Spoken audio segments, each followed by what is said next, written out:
By now, you may understand the basics of the new coronavirus, COVID-19. It's a respiratory disease caused by a new virus, to which humans do not have immunity. And it's spreading fast enough to be called a pandemic. But there are still plenty of unknowns and plenty of rumors. We've rounded up some of the questions we've been hearing that can be answered at this time.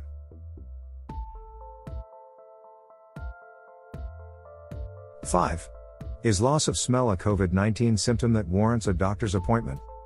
Loss of the sense of smell occurs in significant numbers of COVID-19 cases and may even be the only symptom in some patients. Author Claire Hopkins suggests anosmia could be used as a screening tool to help identify otherwise asymptomatic patients, who could then be better instructed on self-isolation. Asking everyone who has lost their sense of smell to self-isolate would be one more important way to stop COVID-19 transmission. With that in mind, self-isolation is a good place to start if you've lost your sense of smell, rather than heading to the doctor's office. 4. How long does COVID-19 live on different surfaces? A study published in the New England Journal of Medicine offers the following time frames for how long COVID-19 can remain viable on various surfaces. Aerosols, fine droplets suspended in air, 3 hours. Copper, 4 hours. Cardboard, 24 hours. Plastic, 3 days. Stainless steel, 3 days. 3. Is COVID-19 going to become seasonal?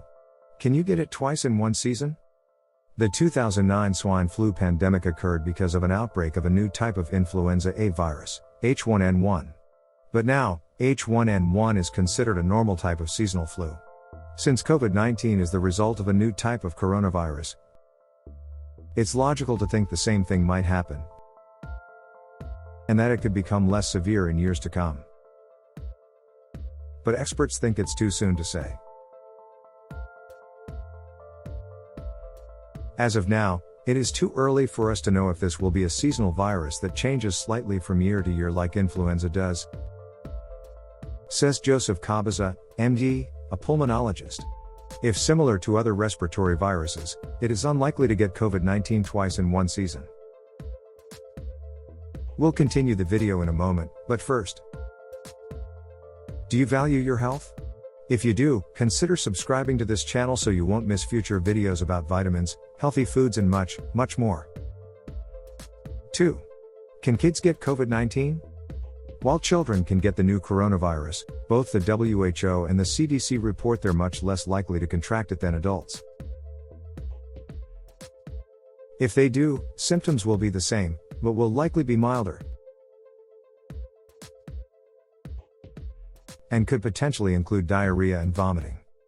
Adults should be less concerned about catching COVID-19 from a child than they should be about potentially spreading it to a child. 1. Is food delivery safe right now? While we can't be the judge of whether or not your favorite local restaurant is taking all necessary sanitary precautions, we can ask a doctor for their opinion. Having food delivered is felt to be safe at this time, but an emphasis on disinfecting and avoiding close contact with people remains, Dr. Cabaza says.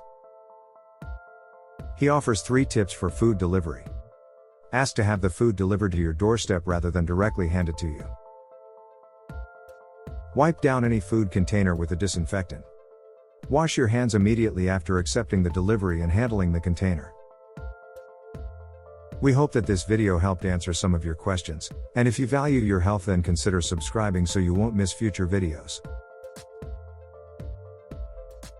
Remember, make health your greatest wealth.